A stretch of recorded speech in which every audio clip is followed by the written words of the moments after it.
Hi, welcome to Light Code Portal, sponsored by Light Language University and Circle Insights.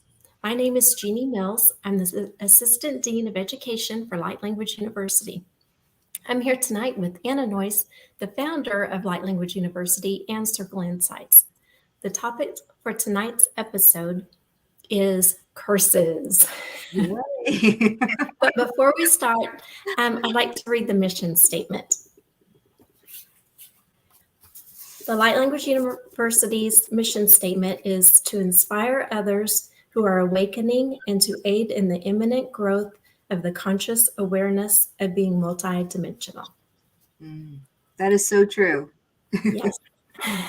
Well, Anna, are you ready for tonight? I am, and I'm excited about this subject because I'm glad we're laughing because it is funny. And a lot of people take it so seriously, but we'll explain how this works as we go along. Yes. And I want to thank everyone that had sent in the questions for us to read. So I really appreciate that. And Anna, are you ready to get started on the first one? Yeah, let's go. Okay. We've got, before I learned about light language, I always believed in curses and believed that if someone wished you ill will enough, they could change the course of your life in a negative way. Is there any truth to this with light language, or is the fact that you believe in the curse what gives it its power? So they already answered that question. So, yes. And of course, Jeannie, and we talk about this in the university, it's going to match this. So what is this about? This is the tone scale. Yes. And so if you are above the tone scale, it's not going to match. So you've got to work on those emotions. You've got to work on, if you match the curse, you're fearful, you're going to attract it, of course. So, yeah. And for anybody that doesn't know about the tone scale, we do learn that in Light Language 101. It's about the two emotions, the unconditional love at the top and fear at the bottom. And then the heart line is in between them where you fall. And we all kind of we do, don't we? So to answer the question, yes and no, because yes, the fact that you believe in the curse, and no, the fact that if you start to master yourself, do you have to worry? No. So that's a yes, no question. Okay. Our answer. That's a yes, no answer. You often speak of making vows in past lives that carry into our present life. I can't help but wonder if a curse and a vow carry similar energy. Is a vow a type of a curse you put on yourself? So I would look at it kind of like if they're referring to the vow being an agreement or to create a contract is how I would look at it. And whether you believe it's a curse or whether you believe it's something that you want to go through, if you look at it as a curse, then yes, I guess it could be a curse. But maybe it's something that the soul wants to experience on the life. And to us in the 3D life, we're thinking that's a terrible thing. I know I've spoken about me having more gallons at one time. Would I ever wish that on anybody? Or no.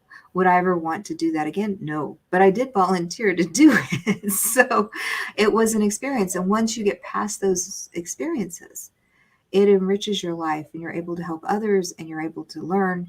And what a great way to learn by those experiences, even if we consider them negative in this lifetime that we're here.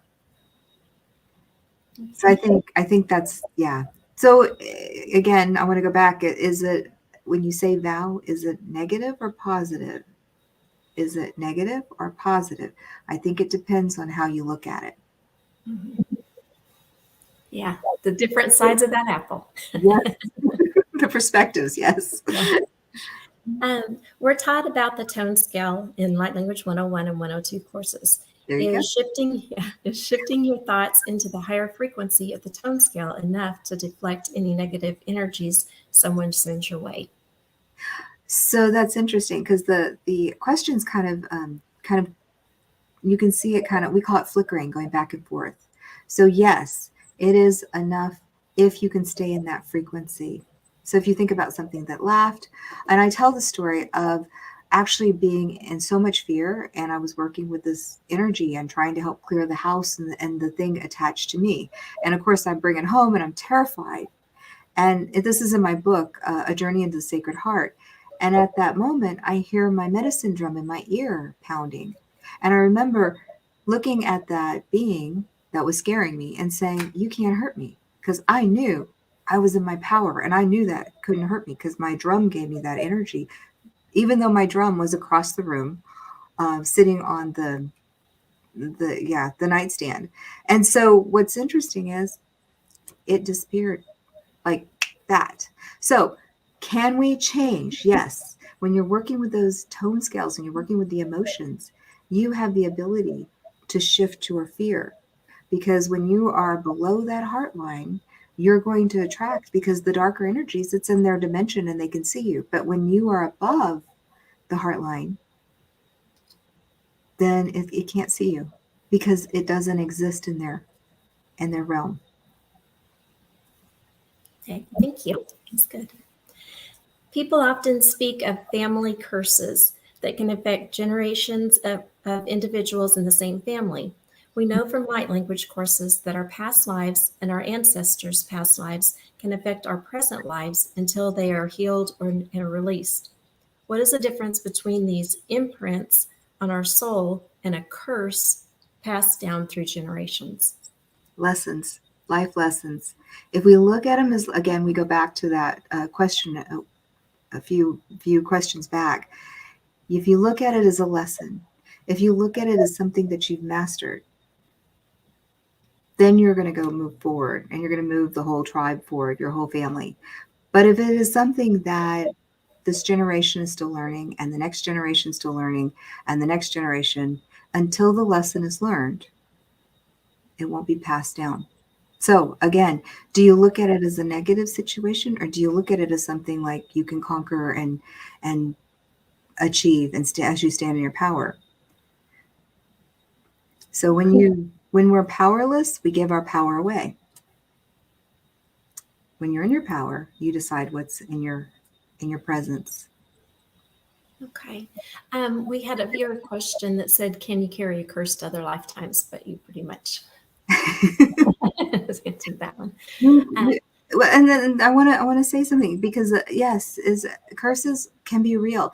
Every day, road rage is a curse. How many times do people drive in front of people and people say things that they shouldn't, that are not very helpful, or feel bad? Or how many times do we get angry at somebody? I mean, you have to think, and like you said, Jeannie, it goes up and down, up and down. So every day we're either praising, we have gratitude, or we're cursing. And guess what? Those curses, whether we're like what we think of in a Disney movie where somebody's, standing at the pot and they're, doing the bubble toil stuff and then thinking of somebody and creating this magic, we are connected on those 4 levels of consciousness that we've talked about. And so when we utter or say something that is below the heart line, you could say that's a curse. But it only sticks to the person. And we talk about this with elementals that we talk about and energy and how they shift, if the person resonates with it. So like attracts like. So we have to learn, again, to stay in our power. Can it travel to other lifetimes? Yes, it can. But again, we're learning how to master ourselves. So if you master your ship, you don't have to worry about it. Practice. We have lots of ample opportunity, right, to practice. We got a question asking, "Are curses real?" But I think you kind of... Yeah, they are. They are, and they're not. They are, if that makes sense. Because, yeah, we talked about it. It's real. If it's real to you, then that's what you're going to experience. And we're learning that about shifting our thoughts and consciousness and how we can change our reality. You have so many good speakers out there and so many healers that are showing you how to shift your consciousness and how to shift your reality and to step in and create something different. But if you're going to continue the same road over and over and you're fearful, then you're going to attract that. So it depends where that person is. Okay. What about like with objects? Can you uncurse an object, and how do you do that? Very simple. We use golden white light. If you think an object is unlucky, I'm going to use the word unlucky, or if it's cursed, you could, um, then you can always put good intentions into it. You can pray over it. You can put it out in the sunlight. I mean, so many ways that we do with crystals. You can put it in moonlight. You can play beautiful music. Intention, again, it goes to those levels of consciousness of how we connect to the world and to things. So you can change. Remember, we're multidimensional beings. We're very powerful. We can change what's in our life. We have the choice. Thank you. Mm-hmm. How do we operate on a level where we just, excuse me, how do we operate on a level where we just don't have to worry about curses? And that goes back into if you're worried about a curse, then you're looking at fear. So you really need to look at the tone scale. So going back to the tone scale, and Jeannie, you kind of mentioned it, the most highest frequency on the planet and in the universe right now is unconditional love. And what is unconditional love? To love without exception. And the lowest emotion on that tone scale at the bottom of that cross is fear. So everything, all those emotions between that go below that heart line, we call the horizontal line is the heart line.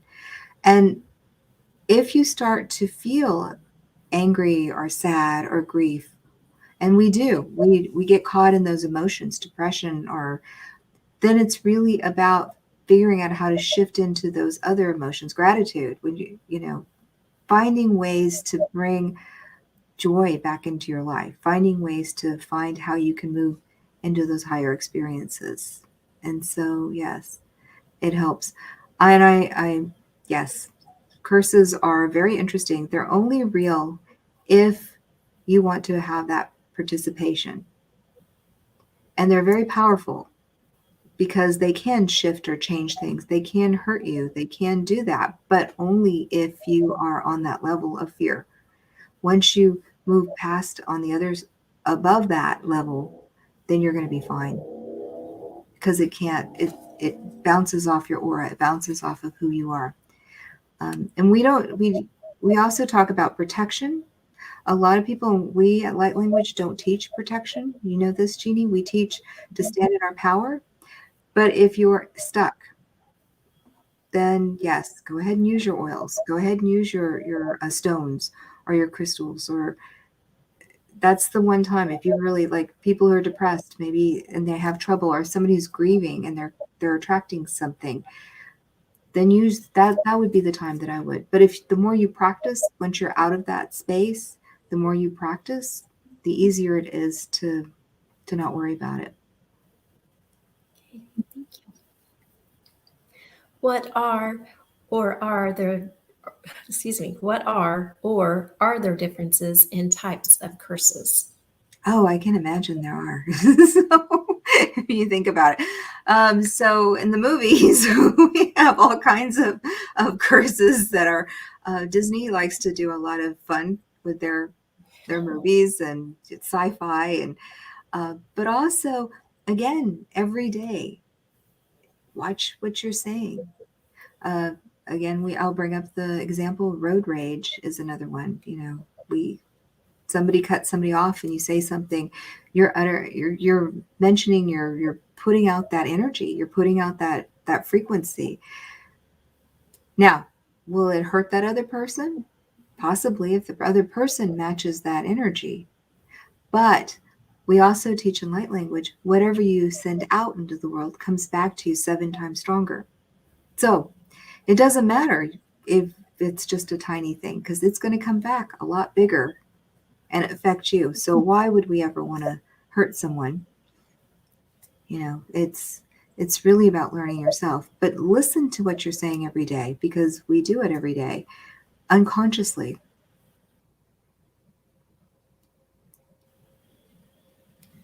Yeah, not only speaking, but in actions. It's all Exactly. vibration. Intention. Exactly. Would a photo of a cursed object be any issue if one doesn't tap into the energy of the thing that's pictured?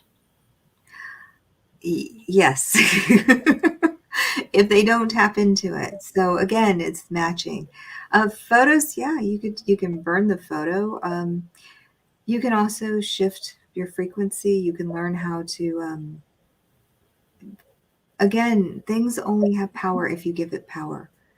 One of the things that we learn is the story of the ice cube lady. We talk about that. And we talk about the ice cubes melting, but also if you're able to shift in compassion into something, you can shift the energy and you can walk through a valley of darkness. You can walk through anything that's dark around you and it won't touch you because it doesn't see you, because you're invisible. So sometimes we'll have a practitioner who is working with a client who's way below the heart line, and the practitioner has to go where the client is to help bring the client back up. So we teach how to do that. But if the practitioner loses themselves in the darkness and becomes fearful, then they're not helping. But if the practitioner continues to work on themselves and they know how to hold those ice cubes and keep them frozen, we have that joke, don't let your ice cubes melt. And we do have those days where they evaporate, but or melt. But as we start to practice and recognize that we are connected, we're always one. We choose to be in those higher consciousness, or we can learn how to be in those higher levels of consciousness. We can shift that frequency or vibration. So, yeah. Thank you.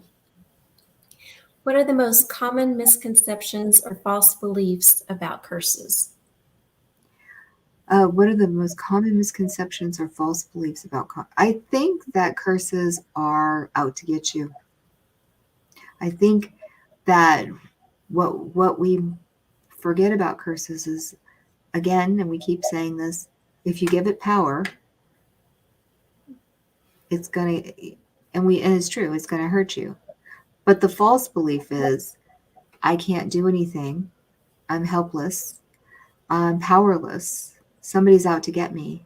And we go into victim mode, which throws you way below the heart line, which makes that curse actually very powerful because it matches. Yeah. Fear is a dangerous thing. It's an interesting thing, that's for sure. I don't know if any of the viewers have any questions. We only have one question left that was sent in. I'll go ahead and read that now. And it is, what would you most like people to know about curses? Well, and what do you think, Jeannie? I think we've said it several times. What do you think would be the best thing? I would say don't let it stay up above. don't let it affect you. Don't get scared. Don't run. Come into your power and It's a process. with love.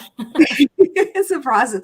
I think that part of us walking around in unconditional love, we're not always there. We are having our good days and bad days. We're human. But what's interesting is exactly what you said. If you feel like if there's a curse or something, remember you can shift. It's like dodging a baseball that's coming towards you. You either sit there and let it hit you, or you try to duck and move out of the way. You learn this in Qigong or Tai Chi, how to move out of the way. So same thing, learn how to maneuver outside of that. Once you maneuver or raise your frequency, or once you shift your energy, that curse dissolves. And always know that if you feel like you're a target, you're not the big target, because once that curse that's been sent to you and you dodge out of the way or you learn how to shift, it doesn't matter if it matches you or not and creates havoc in your life. It's still going to go back to the person who created or thought it 7 times stronger. Oh, here we've got a new question. Okay. Does a prayer break a curse even if you don't know the heartline? Absolutely. Prayers are wonderful.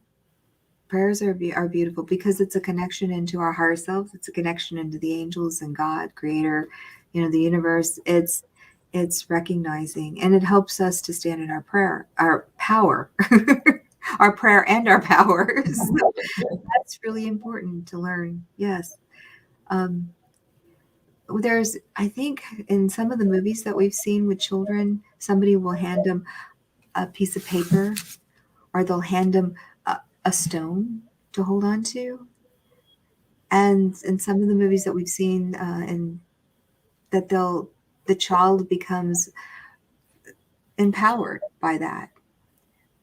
But the truth is, did the child become empowered because of the stone, or because of the piece of paper, or whatever was given to the child? Or did the child recognize their power because they felt confident by holding that, and they were able to step in their power? So even when we're protecting ourselves or using things, it's giving us confidence. And when you get confidence, you go above that heart line and emotions.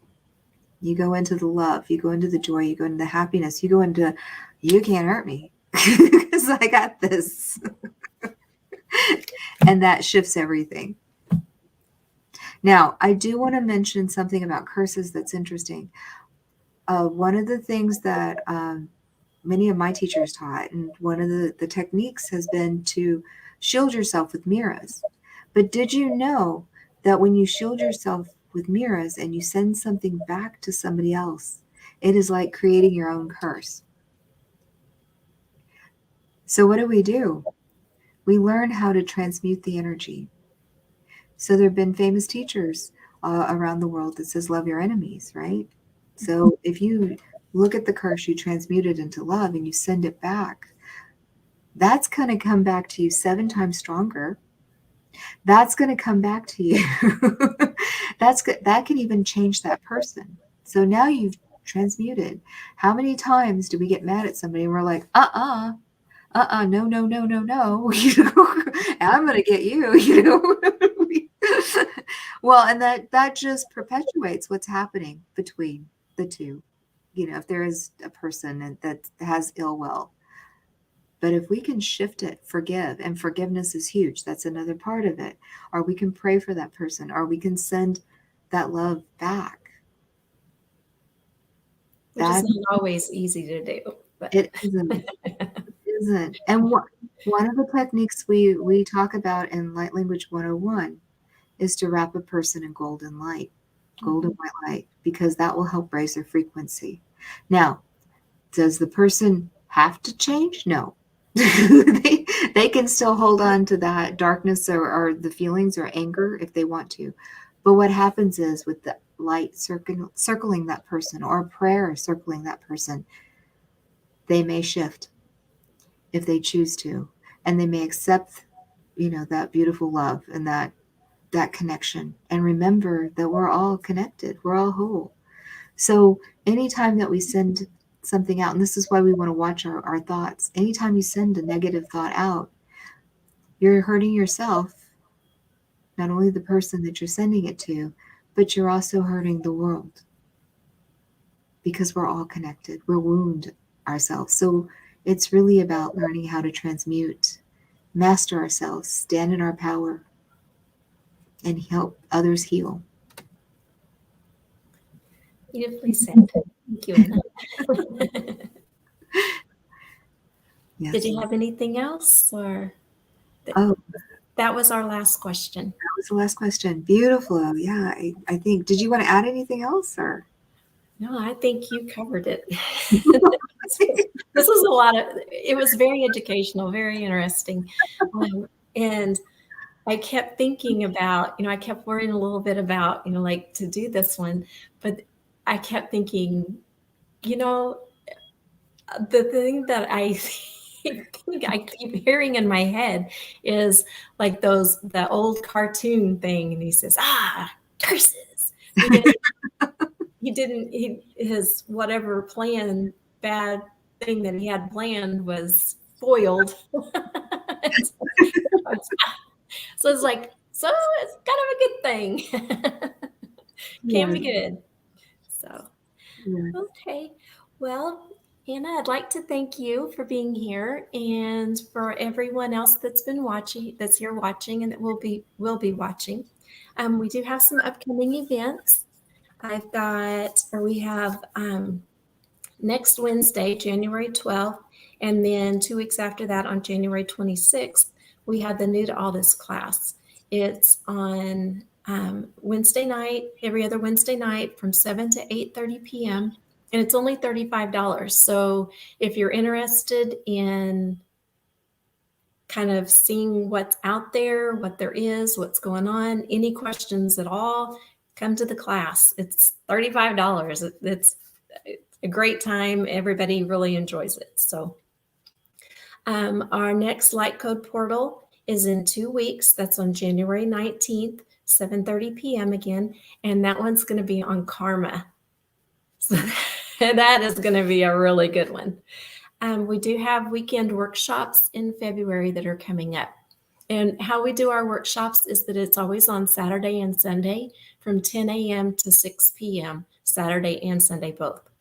And so on February 5th and 6th, it will be Light Language 101 that we've referenced a couple times here tonight.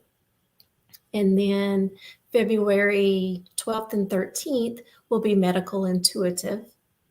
Light Language 102 will be February 19th and 20th. And the way that the university works is that Light Language 101 and 102 are prerequisites for all of the other classes that we have. So we would love for you to join us.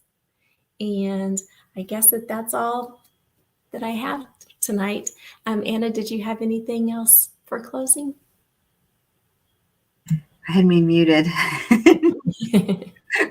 No, I think it's wonderful. I always enjoy having these little talks and discussions, and we hope that more people will send in questions about karma, because I think that's going to be a fun one, like you said, to talk about. And love to hear from you. So thank you. Okay.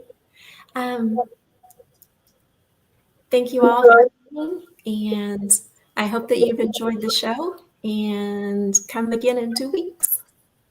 Thank you.